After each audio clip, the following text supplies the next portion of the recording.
In 1937, China is in the middle of the Second Sino-Japanese War. A group of soldiers has been given the mission of protecting the international settlement of Shanghai, but to reach the city, they first need to cross the countryside.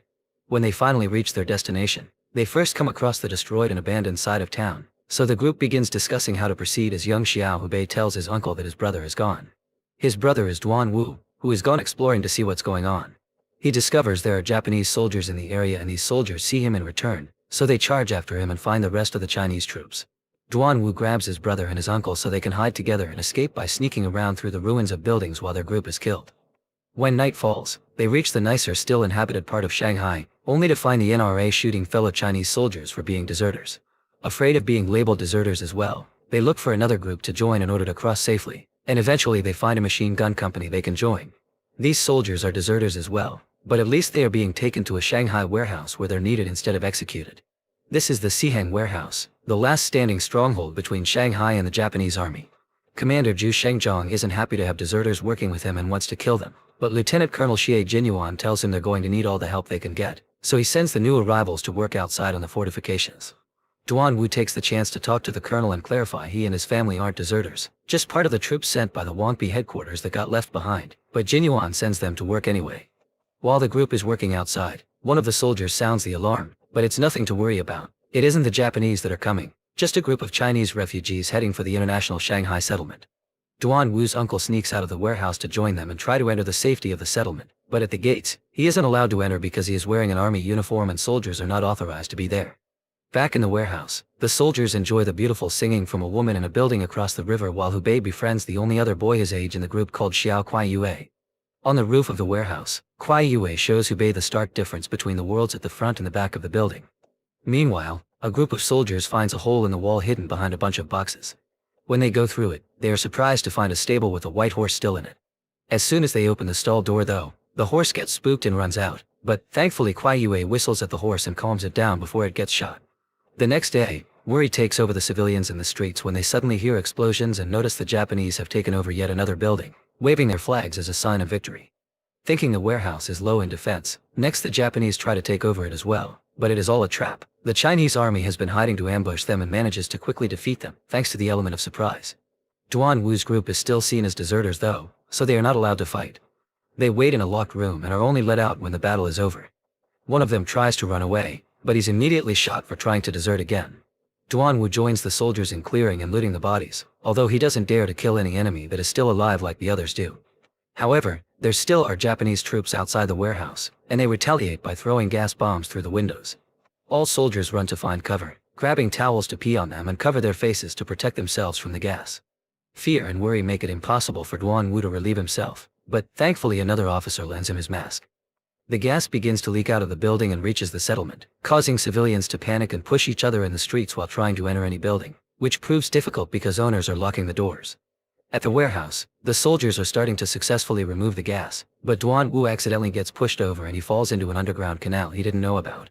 He decides to explore around a little, and that's how he discovers there's an entrance that can easily be used to sneak in and out of the warehouse. In the meantime, Mr. Fang Xingwen, a Chinese journalist, approaches the Japanese army to sell them all the information he has about the warehouse troops.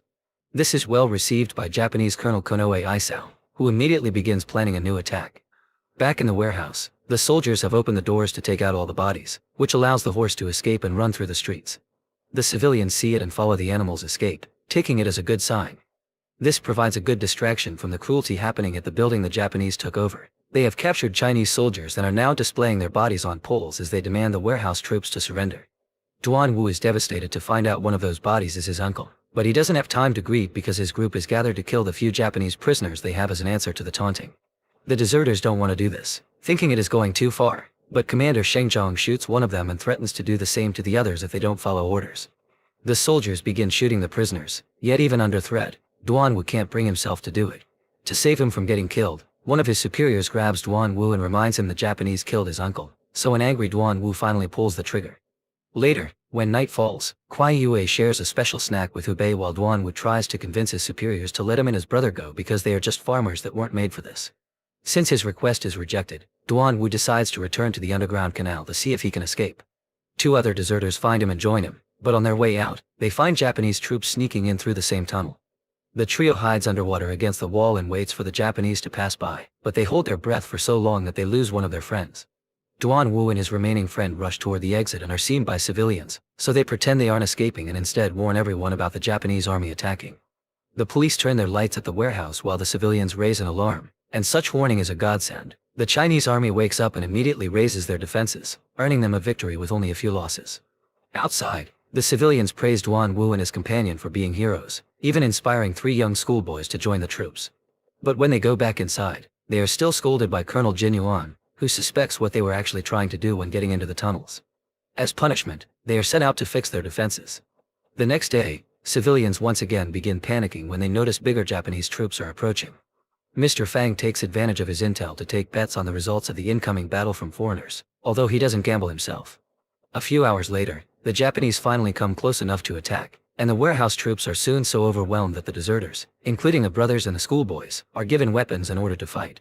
The battle is brutal and both sides are losing men at an alarming rate, so Hubei is doing his best to sneak around and survive. However, when he peeks out a window and notices the white horse running by, he can't help telling Kuai Yue about it. This causes Kuai Yue to try to look at the horse too, but as soon as his head sticks out, he gets shot by the enemy. While the Chinese army is smaller in numbers, they know their strategy well and make use of various plans to defend their city. They make holes in the wall to shoot out grenades, use mirrors to follow the enemy's movements, and when they have no other choice, the soldiers strap explosives to their bodies and charge toward the Japanese to blow up a good amount of their troops. Civilians across the river are moved by these sacrifices and decide to help, so they send a group of volunteers hiding under a Nazi flag to deliver supplies. A Japanese sniper kills a few of them, making them lose the phone line, so another civilian man sacrifices himself to run across the bridge and roll the wire over as he is shot down. Now the warehouse can communicate with the city, and when they are asked how many soldiers are left, Colonel Jin Yuan decides he wants to give people hope, so he responds 800 instead of the real 452. One of the civilians that came over under the flag is Mr. Fang, who begins filming and taking pictures of the soldiers. Duan Wu's friend steals Mr. Fang's coat to try to escape because he is scared and wants to see his wife, but Duan Wu stops him, almost shooting him too and only deciding not to do so when he sees him ask for mercy. Meanwhile, Hubei is grieving the loss of Kuai Yue, so Commander Sheng Zhong offers him a drink. Hubei ends up grabbing the whole bottle while he watches the city lights. There is a donation collection happening in the streets and every civilian is eager to collaborate after seeing the sacrifices in battle. Not to risk another incident like the bridge, this time they slingshot the supplies, reaching the soldiers through the windows of the warehouse. The casino owner surprises everyone by donating a flag, and a young girl crosses the river by swimming to take the flag to the troops. Duan Wu sees her and tosses a rope through the window to help her get inside, which causes a hidden sniper to shoot at him. But at least the bullet only grazes the neck and now Hubei thinks of him as a hero. Afterward, Colonel Jin Yuan informs his troops that the Generalissimo wants them to defend the warehouse for 2 more days to gain worldwide attention. However, this could possibly mean they shouldn't raise the donated flag because it would taunt the enemy, provoking them to fight harder while they lack the men to counterattack. A huge argument begins among the soldiers and while the answers are mixed, the majority votes for one conclusion: they shall raise the flag anyway. The next morning, the deserters are tasked to raise the flag on the roof of the warehouse, which earns them the cheer of the civilians. The Japanese army wastes no time in attacking, and their fighter planes concentrate on specifically targeting the flag. While the Chinese troops are losing many men by the second, they still hold onto the flag to keep it up, so the Japanese turn to attack the civilians too. Because there are foreigners there, they receive a message saying this may be seen as an act of war by the other nations. The flag eventually falls, and while the Chinese decide to stop attacking to avoid unnecessary sacrifices, they still raise the flag again. Fortunately, the Japanese begin to retreat when they receive objections from the British, so Duan Wu begins celebrating their victory before he realizes he has been shot. With his last breath, he asks Mr. Fang to take a picture of him for his brother. Later, while Hubei is once again watching the city and grieving another loss, the white horse shows up and allows him to pet it as comfort. That night, Colonel Jin Yuan reenacts an old Chinese tale of war with a map and a puppet to remind his troops of the importance of what they're protecting. The following day, the British put a Red Cross flag outside the settlement to mark it as a safe zone. Colonel Isao comes over in a black horse to talk, so Colonel Jin Yuan meets him by riding the white horse. It turns out Isao will be replaced by another colonel soon, and he knows the Chinese will receive orders to retreat. So for the sake of their honor and to be seen less as a failure, he requests one last battle. Colonel Jin Yuan accepts and rushes back to the warehouse to get the troops ready. Hiding under an English flag, the commissioner comes over to give an order to retreat to the settlement at midnight. This is not accepted by Colonel Jin Yuan, who thinks that if they continue to fight they may inspire the international community to help. Sadly, the commissioner already knows nobody is coming. After the NRA fell, The rest of the world lost interest in their conflict. The higher-ups have decided it's better to accept the loss. It may be not honorable, but the country has suffered enough. This upsets Colonel Jin Yuan, who thinks these orders make all their sacrifices lose their meaning. When night falls, the searchlights are turned off so that the soldiers can retreat through the bridge, but a small group will have to stay behind to provide cover. Mr. Fang takes pictures and letters from this group, promising to take them home to their families. While the civilians flood the streets to watch the soldiers cross the bridge, Hubei decides to stay behind as one of the defenders. The Japanese soon turn on their own searchlights, firing a flare to light up the area and make it easier for them to attack the soldiers on the bridge. The group of volunteers leaves the warehouse to approach the Japanese camp in an attempt to slow them down, but they quickly get shot. Civilians try to help as well, be by reaching out with medical supplies or shooting with their own weapons from the balconies of their homes.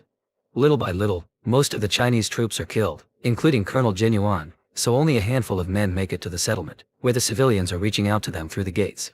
In modern-day Shanghai, the White Horse emerges from the ruins of the warehouse. These ruins are still up as a memory of the sacrifice that allowed China to be the main battleground for the anti-fascist war in the Orient. The Chinese army accounts for 70% of Japanese casualties in the Second World War. Make sure to subscribe and turn on notifications so you can watch more videos like this. Thanks for watching.